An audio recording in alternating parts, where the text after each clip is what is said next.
شكرك وحسن عبادتك. رب اشرح لي صدري ويسر لي أمري واحلل عقدة من لساني يفقه قولي. Assalamualaikum warahmatullahi wabarakatuh. Salam sejahtera, salam ukhuwah pada Al-Fadil Ustaz dan semua sahabat Jumaah pilihan Allah yang dengan izinnya juga dapat kita duduk dalam majlis ilmu pada petang ini. Alhamdulillah, syukur nikmat kita panjatkan pada Allah. Terima kasih. Alhamdulillah kita majlis kita petang ini di bawah saluran Google Meet Gema Nur Iman di bawah pimpinan Puan Hajah Rosniati binti Mansur dan ditadbir urus oleh Ahli Jawatankuasa Gema Nur Iman. Akan dipimpin oleh Yang Berbahagia Al-Fadil Ustaz Muhammad Zukri bin Abdul Jalil dengan pengajian kita hari ini, pengajian berkitab Qalbun Salim. Bagi menambahkan keberkatan majlis, mohon ihsan Ustaz untuk memimpin bacaan umul kitab Al-Fatihah dan pahalanya kita hadiahkan kepada baginda Rasulullah sallallahu alaihi wasallam, keluarganya, para sahabatnya, para anbiya, para solehin, para alim ulama dan guru-guru kita, keluarga kita, ibu bapa kita dan semua muslimin dan muslimat sama ada yang masih hidup ataupun telah kembali ke rahmatullah. Al-Fatihah. أعوذ بالله من الشيطان الرجيم بسم الله الرحمن الرحيم الحمد لله رب العالمين الرحمن الرحيم مالك يوم الدين إياك نعبد وإياك نستعين اهدنا الصراط المستقيم صراط الذين أنعمت عليهم غير المغضوب عليهم ولا الضالين آمين. Amin, amin, ya Rabbal Alamin. Dengan ini saya menyerahkan majlis ini kepada Al-Fadil Ustaz untuk meneruskannya dengan segala hormat dan penuh takzim. Dipersilakan Ustaz. أعوذ بالله من الشيطان الرجيم بسم الله الرحمن الرحيم السلام عليكم ورحمة الله وبركاته الحمد لله رب العالمين والصلاة والسلام على أشرف الأنبياء والمرسلين وعلى آله وصحبه أجمعين سبحانك لا علم لنا إلا ما علمتنا إنك أنت العليم الحكيم رب اشرح لي صدري ويسر لي أمري واحلل عقدة من لساني يفقه قولي أما بعد فيا عباد الله اتقوا الله usikum wa iyaya bittaqwallahi faqad fazal muttaqun. Alhamdulillah, terima kasih diucapkan kepada moderator kita pada hari ini, Bonda Norini, dan juga yang saya muliakan dan saya hormati ayah-ayah, ibu-ibu yang dirahmati Allah Subhanahu wa taala. Apa khabar semuanya, sihat ke? Alhamdulillah. Tamu dan selamanya bersyukur kepada Allah Subhanahu wa taala dengan izin dan kasih sayangnya dapat lagi kita bersama pada hari ini bagi bicara kita berkaitan dengan kitab Qalbun Salim. Alhamdulillah, di sini juga perlu kita memuji setinggi-tinggi syukur kepada Allah kerana dengan izinnya dapat kita masih hidup lagi dalam pada waktu petang yang berbahagia ini dengan penuh barakah. Mudah-mudahan Allah menambahkan kehidupan kita jadi lebih baik, insya-Allah. Pagi tadi juga, alhamdulillah, saya telah selesai memandikan jenazah seorang hamba Allah, umurnya sekitar 78 tahun lah. Masya-Allah, hari yang mulia, meninggal pada waktu 10 malam semalam. Maka dimandikan di masjid, saya sama-samalah turut serta dalam prosesnya, alhamdulillah. Apa yang boleh saya katakan bila menceritakan tentang nikmat hidup yang Allah Ta'ala berikan kepada kita, inilah perjalanannya. Setiap bagi manusia itu pasti ada pengakhirannya. Sama ada pengakhiran itu baik ataupun sebaliknya. Sebab tu dalam hidup kita, tuan-tuan, mensyukuri nikmat yang Allah Ta'ala berikan kepada kita dengan memperbanyakkan sujud kepada Allah, yang mana Allah kata dalam Quran, wasalli li rabbika wanhar.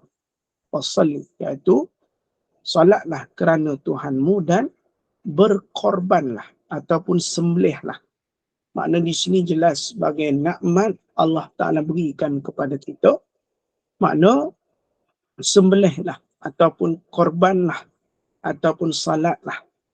Makna mesti, kenapa Allah sebut fasalli li rabbik? Kalau Allah tak sebut dulu korban baru solat, solat dulu. Kalau kita buat ibadah korban bagus dah. Tapi solat juga mesti kita jaga. Pokok pangkalnya mesti solat. Maka di sini tuan-tuan hadirin hadirat yang saya kasihi, setelah dimandikan, setelah pun dikafankan, alhamdulillah, itulah perjalanan dia. Maka setelah meninggal dunia, ketika saya mandikan dia, tiba-tiba anaknya seorang, belum mandi lagi, baru meletakkan jenazah untuk dimandikan, lalu anaknya keluar. Saya kata, kenapa keluar? Teresak-esak menangis. Jomlah kita mandikan untuk penghormatan terakhir. Dia kata, Ustaz, saya tak boleh. Dia kata, saya memang tak boleh, Ustaz. Saya tak boleh tengok arwah, Ustaz. Saya tak pasti sebab apa. Lalu dia keluar. Dan adalah beberapa anak dia mandikan. So, kita mandikan. Kita mandikan. Lepas tu di akhir, sebelum saya menutup wajahnya buat kali terakhir, saya membukalah kepada orang lain untuk memberikan ciuman ataupun salam terakhir. Maka si anak pun berkata kepada si ayah, dia cakaplah sesuatu yang saya sendiri pun tak berapa dengar, tapi dengan tangisan. Inilah kasihnya orang tua. Kalau isteri boleh dicari lagi, kalau suami boleh dicari lagi, tetapi ayah dan ibu tiada ganti. Maka perginya, hilanglah keberkatan satu doa di sisi Allah Subhanahu wa Ta'ala. Sebab itu pesan saya, tuan-tuan, lagi ada ayah, senangkan dia. Selagi mana ada emak, ukirkan senyuman pada wajahnya. InsyaAllah, mudah-mudahan kebahagiaan akan dapat kita rasai saat dunia dan akhirat. Wallahu a'lam. Terima kasih sekali lagi, tuan-tuan dan puan-puan yang dirahmati Allah Subhanahu wa Ta'ala. Okay, baik. Kita sambung muka surat 144. Betul ya? 144. Syahru syarhut ta'am. Iaitu sangat suka makan. Kita masuk bab yang pertama, iaitu sangat suka makan. Okay. Apakah kata ulama penyebab kejahatan paling awal? Punca-punca daripada kejahatan. Punca-punca daripada mulanya kejahatan, sifat sangat suka makan adalah sebahagian dari punca terjadinya segala kejahatan. Kerana perut adalah punca terhasilnya segala keinginan syahwat. Makna di sini jelas. Makan yang terlalu banyak menjadikan punca syahwat. Syahwatnya apa? Syahwatnya keinginan. Berkehendak. Syahwat, dipanggil syahwat. Lepas tu bila orang makan banyak ni, dia jadi bersyahwat. Berkeinginan. Dengan nafsu yang mencenderungkan dirinya ke arah yang lebih tak baik. Faham? Sebab tu kita makan-makan, tetapi ada bahaya daripada makan yang berlebihan. Syaharu at-ta'am. Maknanya, kalau kita makan banyak, sebab itu Nabi SAW ada yang mengatakan tentang kekejiannya. Kebencian Rasulullah pada lelaki yang berbadan besar.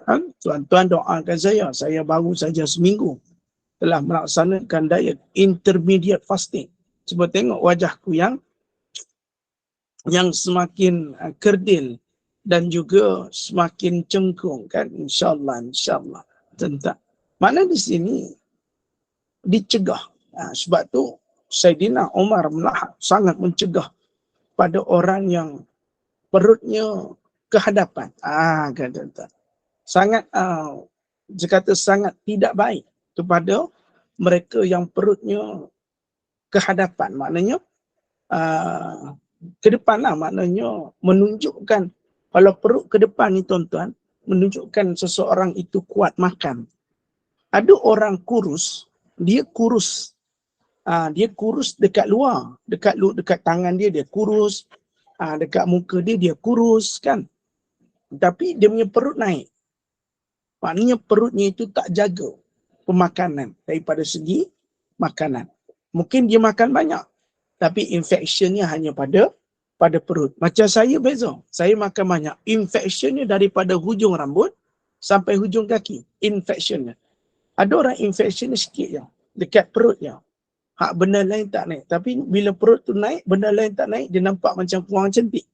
Sebab tu pernah Sayyidina Umar Al-Khattab mengkeji ada lelaki yang seperti itu. Sebab itu antara menyebabkan kemaluan kita ataupun syahwat itu pergi kepada ke arah kemaluan kita untuk melakukan zina. Sebab itu antara bahayanya orang yang suka makan ini mencenderungkan dirinya supaya mendatangkan nafsu yang buruk lalu mengajak pada kemaluannya untuk berzina.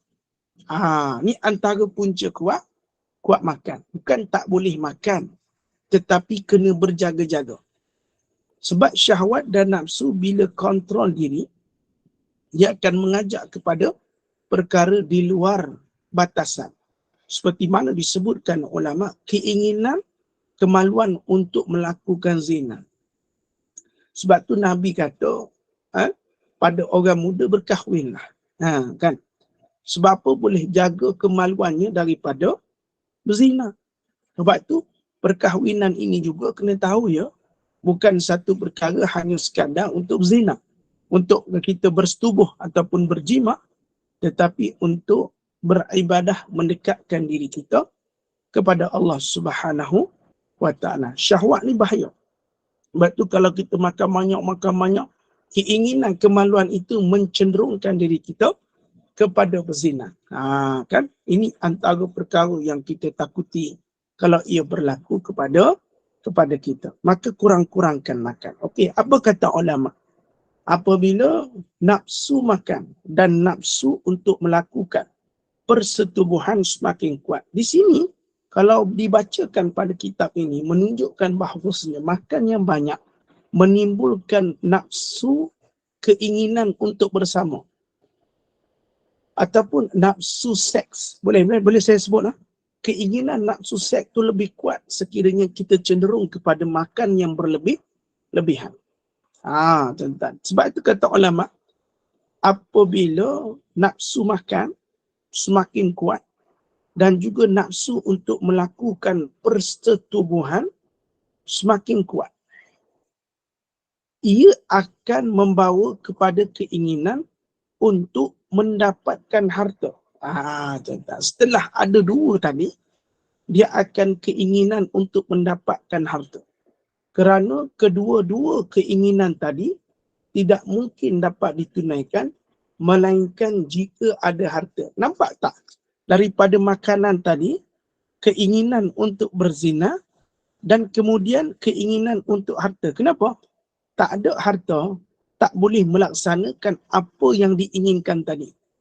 Maknanya apa? Kalau dia ada harta, mungkin dia boleh melaksanakan sesuatu yang haram.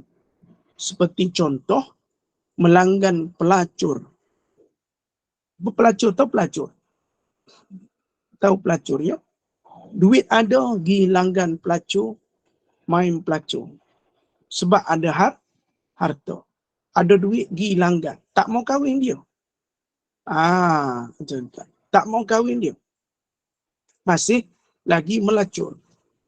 Pergi melacur. Tuan-tuan. Keinginan tu datang setelah ada keinginan syahwat. Setelah keinginan kepada harta, pula seterusnya akan membawa kepada keinginan kepada kemegahan, iaitu sanjungan seperti mempunyai pangkat, jawatan atau kedudukan. Kerana sukar untuk mendapatkan harta, melainkan dengan kemegahan tadi. Maknanya step by step, daripada suka makan datang kepadanya syahwat, kemudian ingin laku zina, setelah semakin kuat nafsu makan, nafsu zina, datang cenderung kepada keinginan mempunyai harta. Setelah itu keinginan kemegahan, iaitu sanjungan, pangkat, jawatan atau kedudukan. Dan kemudian apabila dia berusaha mendapatkan harta dan kemegahan, dan dia dapat kedua-duanya, maksudnya dia dah dapat mula-mula tadi nafsu makan. Bila datang nafsu makan, akan datang nafsunya persetubuhan, dan kemudian nafsu inginkan harta, yang kemudian keinginan untuk padanya masyhur. Dan kemudian katanya, setelah apabila dia berusaha mendapatkan harta dan kemegahan, dan dia dapat dua-dua tadi, kaya dan juga megah. Megah ni apa? Masyhur, jawatan ataupun kedudukan. Maka bermulalah beberapa sifat tercela yang lain dalam dirinya, seperti riya, takabur, dengki, bergaduh dan lain-lain. Punca semua sifat tercela ini adalah perut. Okey. Di sini selalu ustaz-ustaz akan mengatakan Nabi SAW menceritakan dalam hadis bahawasanya punca bagi segala penyakit adalah makan. Makan. Maksudnya, benda yang masuk dalam perut itu. Antara penyakit itu, boleh datang penyakit darah tinggi. Penyakitnya kencing manis. Penyakitnya gaut. Penyakitnya buah pinggang. Penyakit paru-paru. Berair, penyakit kanser. Macam-macam penyakit melalui perut. Cuma hari ini baru kita belajar. Rupanya bukan hanya penyakit doktor, tetapi penyakit-penyakit hati itu datang juga daripada perut. Makna di sini, kalau datang sifat-sifat tercela, lihatlah diri kita. Adakah kita ni suka makan? Berbeza dengan orang yang tak suka makan. InsyaAllah sifatnya tak sedemikian. Tapi ada orang yang tak henti-henti makan. Inilah akan jadi kepada dia. Jelas tak, Ibu-Ibu yang dirahmati Allah? Maknanya, selama ni kita kata, doktor kata kena kontrol makan. Kalau kita kecil manis, kita kena kontrol makan gula. Kalau kita darah tinggi, kita kena kurangkan makan garam. Kalau kita buah pinggang, kita kena banyakkan minum air kosong. Kalau, contoh lagi, kalau kita sakit kepala, kan sakit kepala kita kena rehat. Kalau kita sakit hati, kita temu Tuhan. Minta banyak-banyak doa. Contoh. Tapi rupanya, doktor kata kurang makan supaya sihat badan. Sihat badan ini juga termasuk sihatnya hati. Kalau ibu-ibu tengok, hadirin yang dikasihi oleh Allah SWT, kita punya emosional ketika mana di luar Ramadan dengan ketika bulan Ramadan. Beza tak? Sebab pada bulan Ramadan, kita akan jadi mudah cool. Nak marah pun, dia boleh cool. Dia boleh kontrol. Tapi bila mana bulan-bulan yang lain, kejadian tu sama. Tetapi kita tak dapat kontrol emosi kita. Punca dia daripada pemakanan. Boleh tak kita nampak perbezaan? Berpuasa dengan tak berpuasa. Emosional kita. Sebab apa? Hormon yang ada pada tubuh kita saat kita lapar different with your hormone when you eat slots. Okay? You understand what I mean? Different. Sebab tu 30 days you're fasting, different another days you're not fasting. Your emotional different, your body different, your everything is different because of your not eats very much. A lot of, maka nak sebut bagi kita faham, tuan-tuan yang dirahmati Allah. Sometimes we must know how to control food come to your stomach. If food really much to eat go to your stomach, I think it's very, very dangerous because can make your trouble. Bila you masuk saja makan tu can make you trouble. Duduk dalam banyak-banyak perut, datang penyakit lain. Rupanya hari ni, kalau kita ada penyakit-penyakit yang berkaitan dengan hati ni, punca dia makan. Maka kalau kita nak buang penyakit-penyakit hati ni, kena kurang makan. Kena kurangkan makan. Bukan tak boleh makan, kena kurangkan makan supaya dia habis sedikit. Different kita Ramadan. Betul tak? Ibu-ibu yang dirahmati Allah. Kan kalau kita puasa tu, kita rasa penat. Kalau nak marah pun kita rasa, alah. Macam nak tak nak kita makan. Tuan-tuan. Kadang-kadang kita nak marah anak-anak kita pada bulan puasa pun tak sama dengan marah kita luar bulan puasa. Emotional kita is different. Sebab perut kita kosong.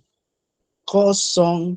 Oh, segala macam kasihnya. Itu lagu Najwa Latif. Hantar. Nak beritahu pada kita different perut yang kosong dengan perut yang berisi. Kan kita boleh tengok emotional. Emotional isteri lebih smooth, lebih cool pada bulan Ramadan. Everything very good. Bila luar saja, luar Ramadan, kita rasa macam, isteri kita dah cepat marah. Sikit-sikit dia marah, sikit-sikit aja tak senang. Sikit-sikit. Dia jadi benda tu. Sebab apa? Sebab padanya makanan yang masuk dalam perut kita. Maknanya di sini jelas, mungkin ilmu kedoktoran itu mendatangkan penyakit, tetapi maksudnya ulama kata makan yang banyak juga bukan hanya penyakit luaran, tetapi penyakit di dalam hati. Wallahu a'lam. Dan juga katanya Rasulullah sallallahu alaihi wasallam memuji perbuatan selalu berlapar. Sebab itulah Rasulullah SAW memuji perbuatan berlapar. Antaranya, ma min amalin ahabba ilallahi minal ju'i wal atasi. Tidak ada amalan yang lebih disukai di sisi Allah daripada lapar dan dahaga. Di sini merujuk tentang berpuasa. Berlapar. Lapar dan dahaga. Lapar ini adalah daripada makan. Dahaga itu daripada air. Kalau kita tak ada air, kalau kita tak ada nasi, boleh tahan berapa hari? Mak Wan, kalau tak ada nasi, berapa lama kita boleh tahan? Kalau tak ada nasi. Agak-agak berapa lama Mak Wan? 3 hari Ustaz. 3 hari. Kalau tak ada air? Sehari tak ada Ustaz. Tanpa bonda Hasnas, 1 hari hidup saya tak bermakna. Hai. Tuan-tuan yang dirahmati Allah Subhanahu wa taala. Maknanya memerlukan, tetapi bukan dalam jumlah yang banyak. Masya-Allah, tabarakallah. Sebab tu Nabi SAW kata apa?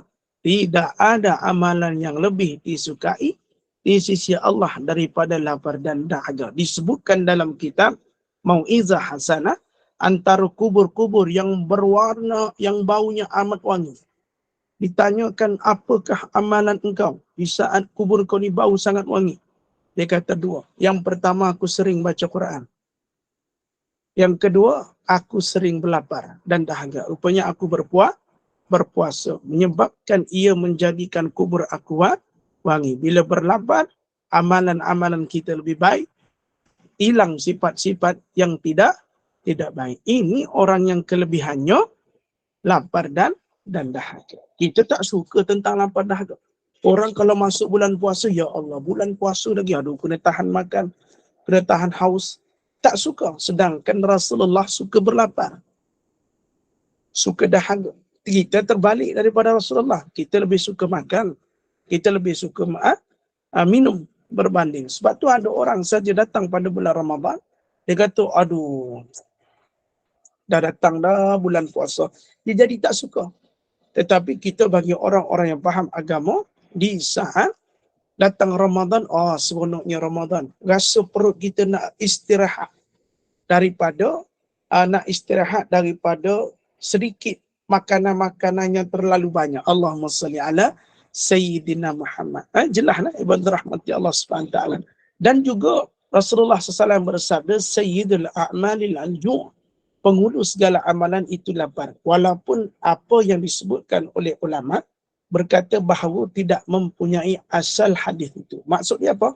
Asal hadis tu tak jumpa pada asalnya. Cuma antara disebutkan oleh Rasulullah Sayyidul A'malil Ju', iaitu penghulu segala amalan itu adalah lapar. Dengan lapar, insya-Allah kita akan ringan tubuh badan untuk kita beribadah. Dan disebutkan juga Rasulullah sallallahu alaihi wasallam bersabda, afdalukum indallahi atwalukum ju'a wa tafakkura wa abghadukum ila, buka surat 140, ilallahi kullu akulin syarubin na'umin, yang paling afdal antara kamu di sisi Allah ialah orang yang paling lama berlapar dan berfikir. Orang yang paling lama lapar dan berfikir. Dan yang paling dibenci antara kamu di sisi Allah, iaitu ada 3. Orang yang banyak makan, banyak minum, dan juga banyak tidur. Siapa di sini suka makan? Banyak makan. Siapa di sini suka banyak minum? Yang ketiga, siapa yang suka banyak tidur?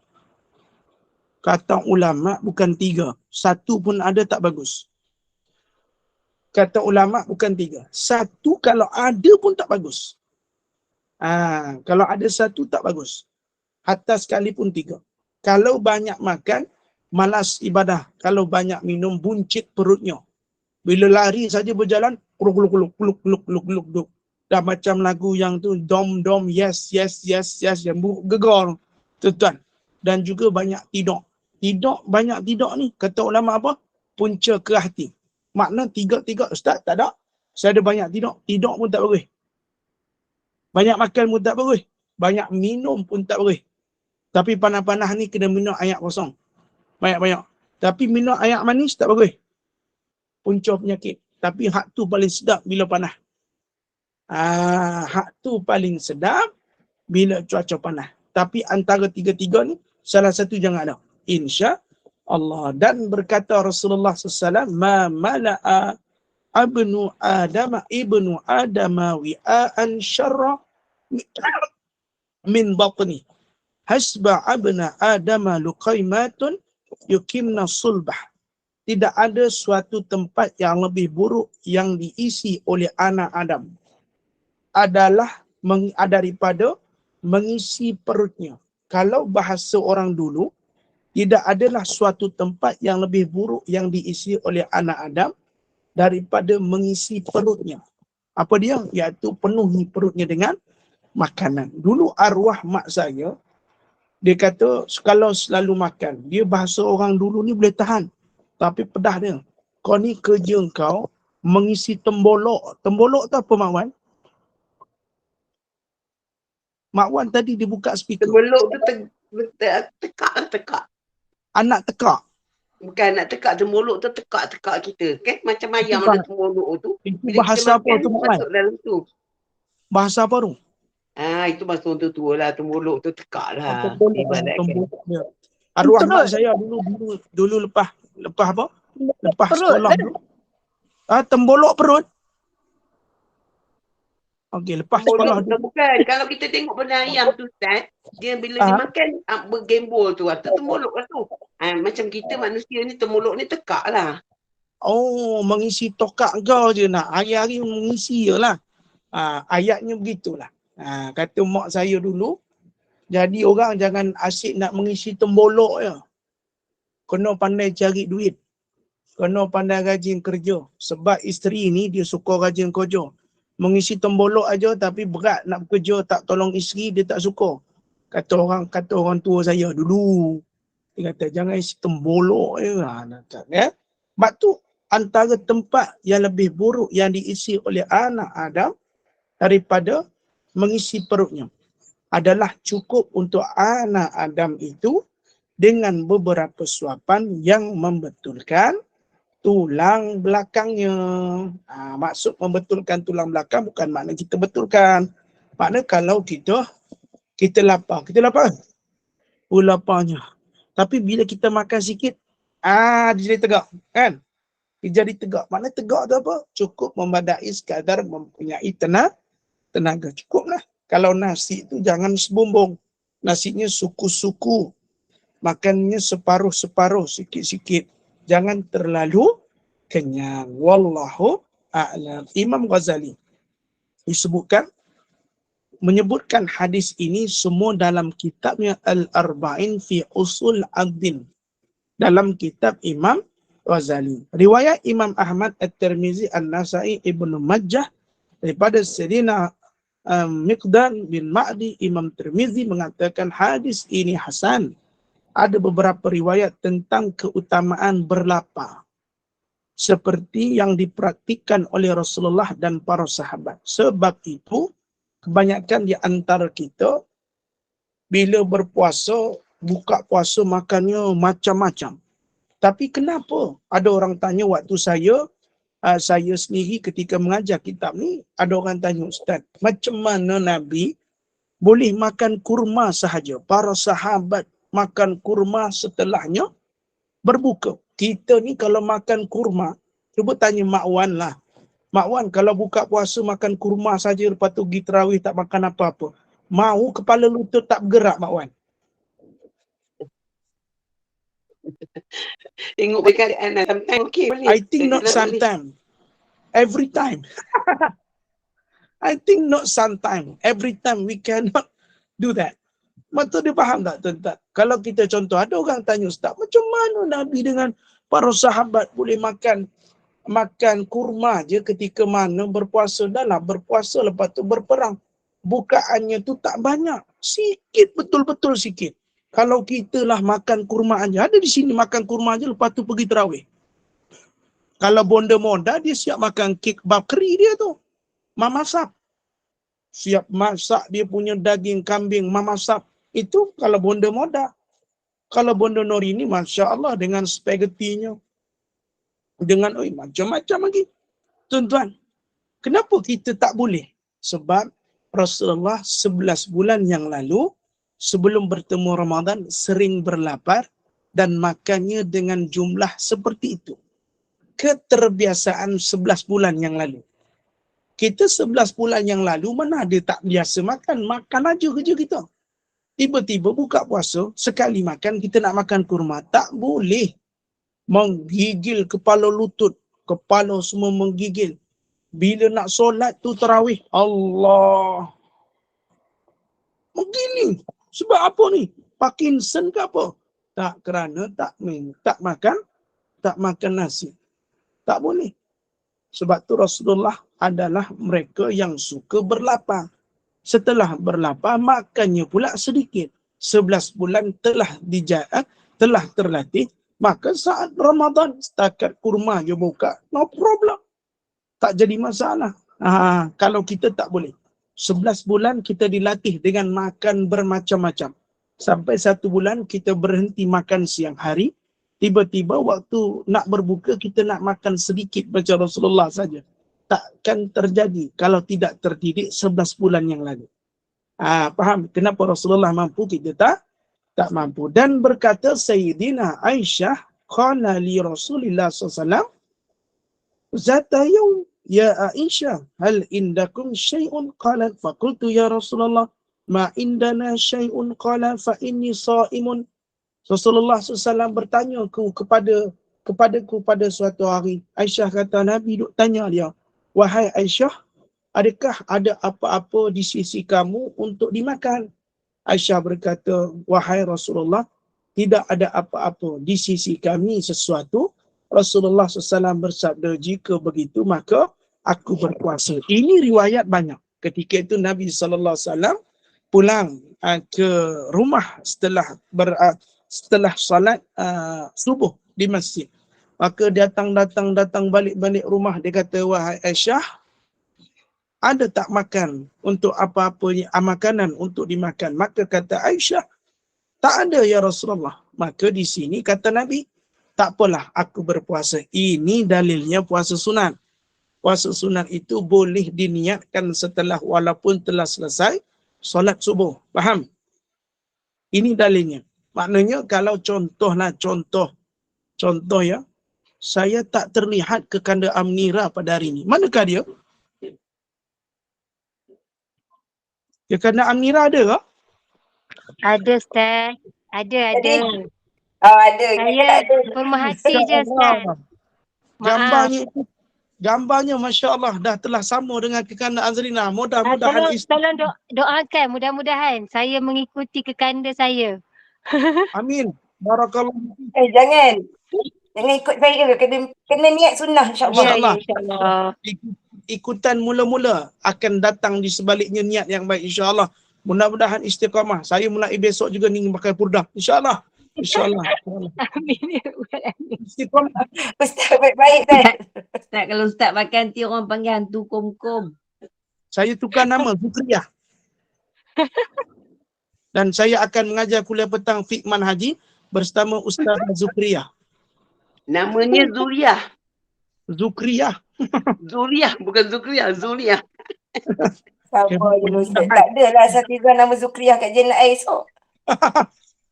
Okey, terima kasih. Mudah-mudahan istiqamah buat kekanda.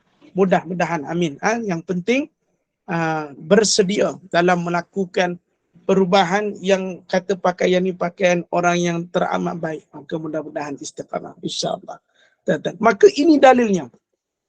Maknanya kalau kita puasa sunat, contoh setelah suami kita minum air kosong, minum air kosong, habis saja minum air kosong, keluar pergi salat subuh.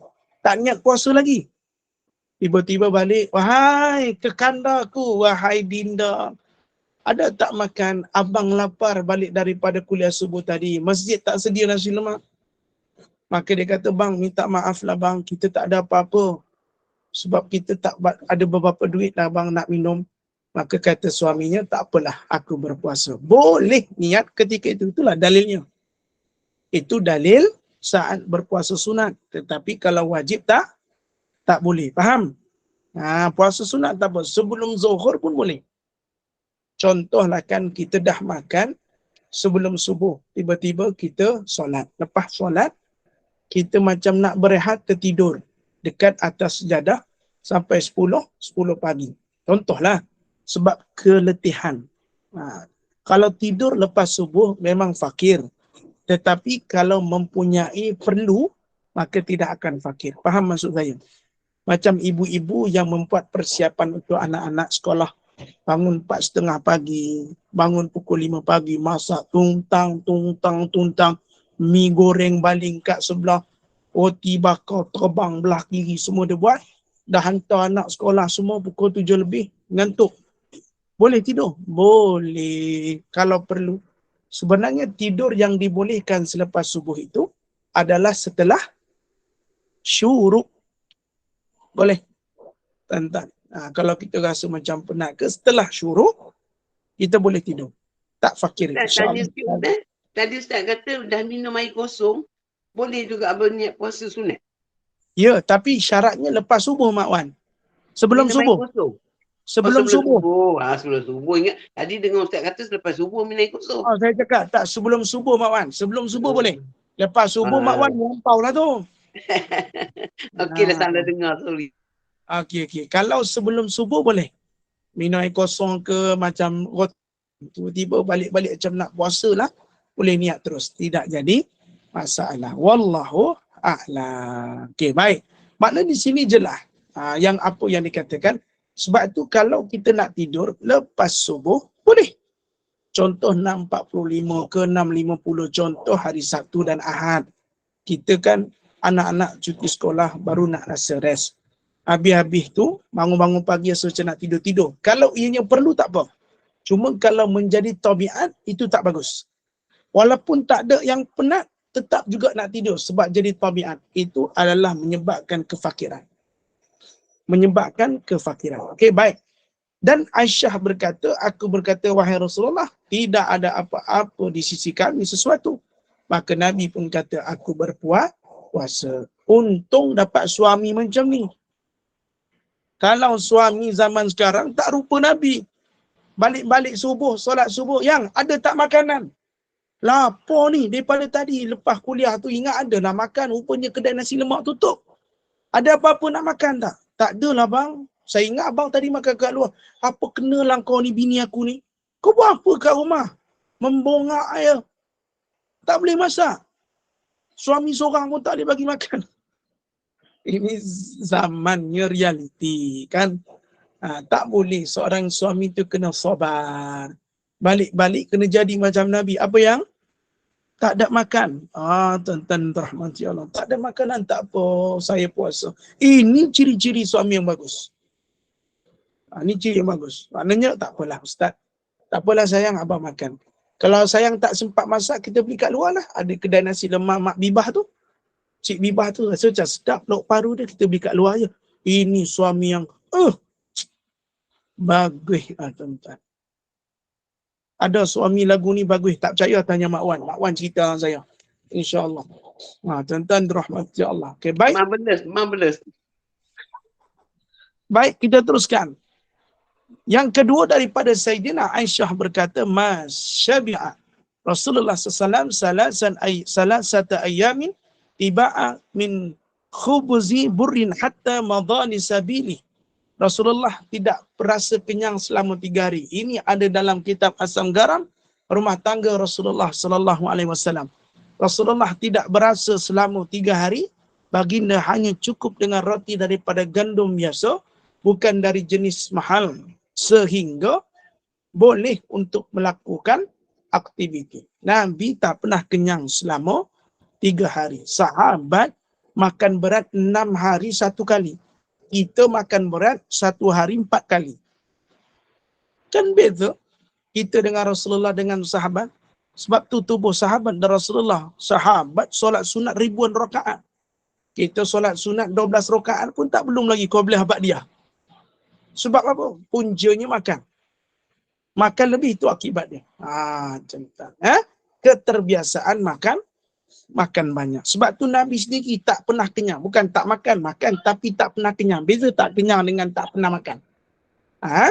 Iaitu sampai Nabi boleh buat aktiviti walaupun Nabi tak pernah kenyang selama 3 hari. Dan disebutkan juga daripada Sayyidina Jabir berkata, Inna yawmal khandaki na'firu fa'aradat kudiyatun syadidah faja'un nabiyya faqalu hadhihi kudiyatun aradat fil khandaki faqala ana nazilun summa qama wa batnuhu ma'subun bihajar. Sebenarnya kami semua pada perang Khandaq. Ini dalam ensiklopedia perang Rasulullah. Okay. Sahabat saya Ustaz Azuddin yang menulis buku ni. Sesungguhnya kami semua pada hari perang Khandaq menggali parit. Ia terhalang oleh gumpalan tanah yang kerah. Waktu dengar kali panah tu, ada gumpalan tanah yang kerah. Para sahabat datang kepada Nabi lalu berkata, tanah keras ini menghalang usaha untuk membuat parit. Tanah keras ini menghalang usaha untuk membuat parit. Nabi SAW pun turun. Kerana apa? Ada satu gumpalan. Kemudian baginda berdiri dan ketika itu baginda diikat dengan sebiji batu untuk menahan kelaparan. Allahumma shalli ala Sayyidina Muhammad. Tengok Nabi tuan-tuan, ada sahabat kata ketika mana Nabi mengimani kita, nampak terbunyi geseran batu pada perut Rasulullah menahan kelaparan. Allah tuan-tuan, kita ni patut malu dengan Nabi. Nabi ahli syurga, Nabi utusan Allah, besar pangkatnya daripada segala-galanya. Kadang terpaksa berlapar, bukan apa? Kerana umatnya. Besok kalau Nabi kekenyangan, apa yang nak dijawabkan kepada umat? Kata ulama, apa yang Nabi nak jawab kalau ada di kalangan umat Rasulullah yang kelaparan? Besok kalau ada umatnya kelaparan, ternyata aku pun masih dalam kelaparan. Itu kata baginda Nabi SAW. Allah dan Nabi sayang kat kita, tuan. Nabi boleh kaya tapi Nabi duduk dalam keadaan zuhud supaya besok tak ada umat yang katakan Nabi boleh duduk kaya sebab Nabi. Hari ni Nabi pilih untuk lapar. Bukan Nabi tak boleh dapat makan kenyang-kenyang. Nabi. Bukan tak boleh makan kenyang-kenyang. Boleh. Tapi besok kalau umatku yang kelaparan, apa kata umatku? Nabi dalam kekenyangan tapi ada umatku yang masih kelaparan. Besok kalau umatku kelaparan, mesti dikatakan Rasulullah juga berada dalam kelaparan. Sayang Nabi kat kita. Allahumma salli ala Muhammad. Hai, kita ni mudah-mudahan dapat jumpa Nabi. Ya Rasulullah, alaika salam. Ya syafi'al khalqi, alaika salam. Ya Habiballah, alaika salam. Ya khataman nabi, alaika salam. Engkaulah kecintaan kami, ya Rasulullah. Engkaulah kerinduan kami, ya Rasulullah. Tuan-tuan, itu qasidah. Ya? Qasidah yang guru kami ajarkan kepada kami. Masya Allah. Ha? Ya Rasulullah, sudilah Tuhan memandang kami. Ya Rasulullah, sudilah Tuhan memandang kami. Ya Rasulullah, sudilah kiranya, sudilah Tuhan memandang kami. Apa kata guru kami? Agar minta kepada Allah besok di akhirat, biarlah Rasulullah pandang kita. Biarlah Rasulullah memandang kita. InsyaAllah menerbitkan rasa cinta kita kepada Rasulullah sallallahu alaihi wasallam, iaitu rasa keinginan nak jumpa Nabi. Hak lagu tadi. Lagu tadi namanya qasidah Sudilah Tuhan memandang kami. Awal-awalnya gelaran Al-Amin diberi kepadanya, hidupnya sunyi tiada berteman. Kan? Dia ada lagu dia sedap. Dilamar Siti Khadijah menjadi suami. Tajuknya Sudilah Tuhan memandang kami. Daripada guru kami, waktu itu kami qasidah, iaitu Dr. Ahmad Fakrul Razi. Wallahu a'lam. Ada 10 minit. Boleh kita buka pintu soalan, insyaAllah. Semua galak ke duk dengar lagu qasidah ni? Mak Wan okey ke? Qasidah tu okey ke tak okey, Mak Wan? Okey. Okey, Ana? Baik. Terima kasih, Mak Wan. InsyaAllah kita berhenti takat tu dulu, tuan-tuan. InsyaAllah nanti kita sambung muka surat 148. InsyaAllah. Siapa nak tanya soalan? Pakat main tanya soalan. InsyaAllah. Jangan minta sambung lagu tadi sudah. Tuan-tuan. Aku nak minta sambung, Ustaz. Tak boleh. Tapi Assalamualaikum, Ustaz. Ya, tapi Assalamualaikum. Macam mana tapi Assalamualaikum? Okay, sorry. Ustaz, nak tanya sikit, Ustaz. Tanya lah. Ustaz, kita kan bila untuk puasa Ramadan, kita memang orang kata tegap niat kita tu, puasa Ramadan. Tapi macam puasa sunat ni, Ustaz, macam Isnin Khamis ni, saya perhati saya lah kan, saya niat nak puasa. Tapi bila sampai pagi tu, nak puasa tak sampai ke tengah hari tau, Ustaz. Jadi macam mana puasa saya tu, Ustaz? Memang saya tak makan sampai ke petang, saya berbuka kan. Tapi maknanya ingatan kita tu, macam Ustaz kata nafsu nak makan tu ada, Ustaz. Okey, baik. Terima kasih. Kata Ustaz dah Terima kasih, Ustaz. Tengah hari tu sampai apa? Sebelum Zuhur? Daripada pagi itulah perangai kita kan breakfast. Dah breakfast lepas Zuhur? Tak, no. Bukan, maksud saya sekarang ni memang saya niat daripada awal tu saya nak puasa hari Isnin tu. Okay. Tapi bila kita lepas solat apa semua dengar apa kelas apa semua kan. Tu kita kata aku nak puasa tak? Aku rasa nak makan macam tu. Tapi niat kita tegur lah kita nak puasa. Tapi ingatan kita tu, Ustaz, kepada makanan tu. Ingatan jadi kepada apa? Makan, tak ada masalah. Yang penting mudah. Kata ulama setiap ibadah mesti ada niat. Jangan niatnya sama-sama. Mesti ada kejelasan qasad dan ta'yin. Kalau kita macam nak makan, nak puasa macam-macam, gila.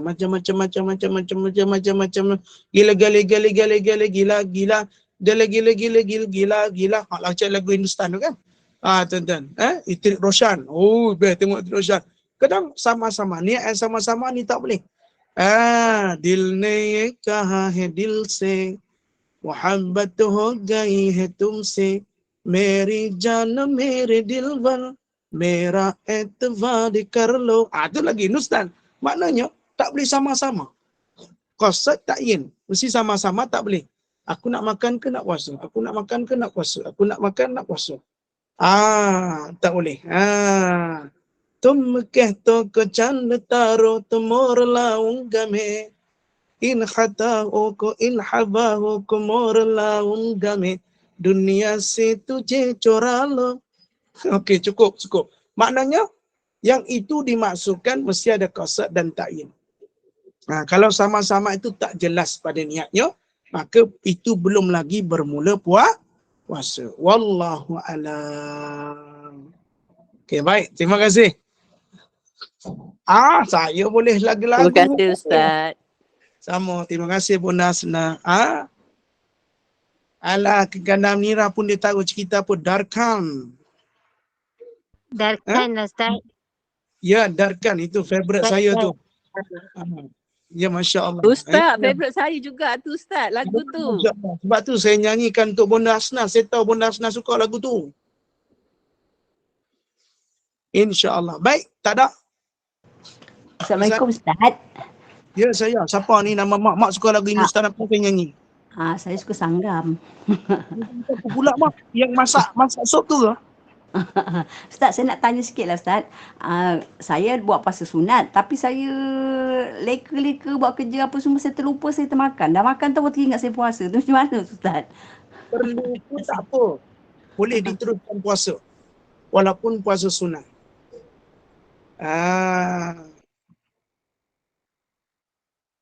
Walaupun puasa sunat. Boleh. Terlupa. Tapi kalau puasa sunat ni, kalau dah terlupa, dia buat lupa. Dia teruskan move on. Makan je lah. Puasa sunat dia pun. Tapi rugi pahalanya. Sebab dia orang kata kalau kita puasa dia terlupa katanya Allah bagi makan kata. Ada yang bercakap macam tu. Itu memang rezeki daripada Allah. Kita terleka. Sebab kita puasa sunat ni, kondisi. Kalau Indonesia sebut kondisi dia. Keadaannya berbeza. Kita puasa, orang lain tak puasa. Tapi kadang-kadang menyembang-nyembang dengan kawan ke office kan. Ni aku nak cerita. Semalam aku tengok cerita perempuan di Palu. Apa? Kandang Amirah? Cerita baru tu. Yang Zul Arifin berlakon tu. Benda Nori ni cerita apa tu? Perempuan di Palu apa? Tak tahu, tak pernah tengok. Apa perempuan di Palu? Perempuan di Palu mati. Ada cerita tu perempuan apa kan. Kita kata duk leka-leka tengok cerita tuan-tuan. Kita termakan. Tapi kita dalam puasa. Maka tak ada masalah. Boleh teruskan puasa. Yang tak bolehnya bila kita dah ada. Alamak, aku puasa. Contoh ada lagi. Contoh ayam tu kita dah makan. Kan tiba-tiba. Aku dah puasa. Tu batal. Tu batal. Dia tahu dah aku puasa. Ustaz. Ya. Perempuan itu. Perempuan itu apa tajuk dia? Saya lupa. Tajuk dia perempuan itu. Lagu tu lah. Cerita Zul Arifin dengan Muna Bella. Bagus cerita tu. Tu elok cerita tu tengok. Wang hajak ti Zul Arifin ni. Pengam tu aku. Jadi laki sejati laguku. Hindustan pandai. India pandai. Korea pandai. Betul tuan-tuan. InsyaAllah. Terima kasih Bunda Nurmadiah. Selesai ya? Ya, makasih. Terima kasih. Allah, bagus lah. Mak nak lagu Hindustan ke? Boleh juga. Suara Ustaz sedap. Kita bagi sikit lah lagu Hindustan tu mak. Sebab mak request saya bagi. Alamak, lupalah liriknya. Amboi. Request Dul Wali Dunia Dil Jayenge. Semua di request je. Masya Allah. Okey, baik. Terima kasih. Allah. Sekejap nah. Ada yang tak apa. Teruskan. InsyaAllah ada soalan lagi Bunda Nori ni? Ada lagi tak soalan? Rasanya tak ada kot Ustaz. Kalau dekat chat Tak ada masa apa tu. Ya, dekat chat pun tak ada insyaAllah. Okey, baik. Terima kasih. InsyaAllah. Baru kan. Salah, Jangan saya suruh Ustaz nyanyi lagu Hindustan je. nak lagi Hindustan lagi, saya bagi. Yang lain-lain tak minta. Ni Suaya nak minta dia wali pula. Aduh, Suaya minta dia wali Ustaz. Baru tunjuk, saya tunjuk bakat kasidah keluar lagu Hindustan. Aduh. Aduh. Ada Minah. soalan kau? Apa Ustaz? Ada tu tadi kekendaan Amnira dia matikan dia punya mic tu. Nak tanya soalan kau? Entah. Yang soalan ke? Silakan. Ustaz. Ya, nak tanya soalan kau? Tak ada, saya tak tanya soalan. Saya kata Kak Farhana baru join daripada London. Kita dah nak habis kuliah. Tak. Allah ya Farhana.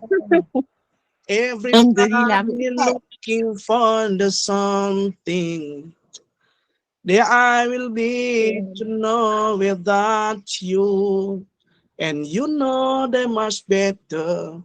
You flying without wing. Ni Ustaz, ni favourite song saya, Ustaz. Apa dah? Yang ni favourite song saya, Westlife. Ini Westlife lagu saya. You gotta need to know one is know. I also needs to know one is know. Itu lagu saya. Alah lagu saya. Saya Linkin Park pun saya minat. Linkin Park, Maroon 5. Itu lagu saya tu. Kan? Itu lagu-lagu saya. Westlife. Oh, I have a dream. Ustaz, penutup selawat Ustaz petang Jumaat, insyaAllah. Kita sawat.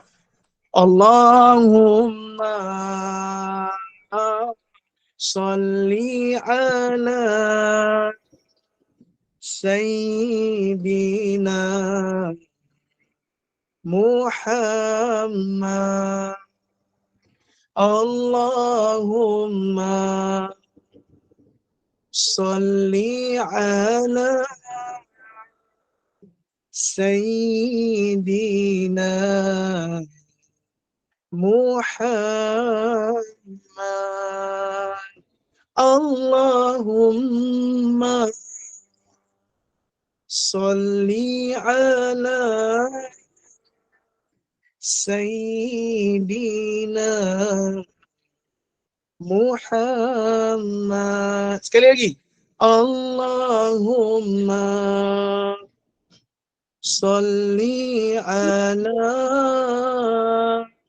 Sayyidina Muhammad. Sekali lagi.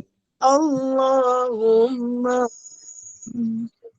salli ala Sayyidina Muhammad.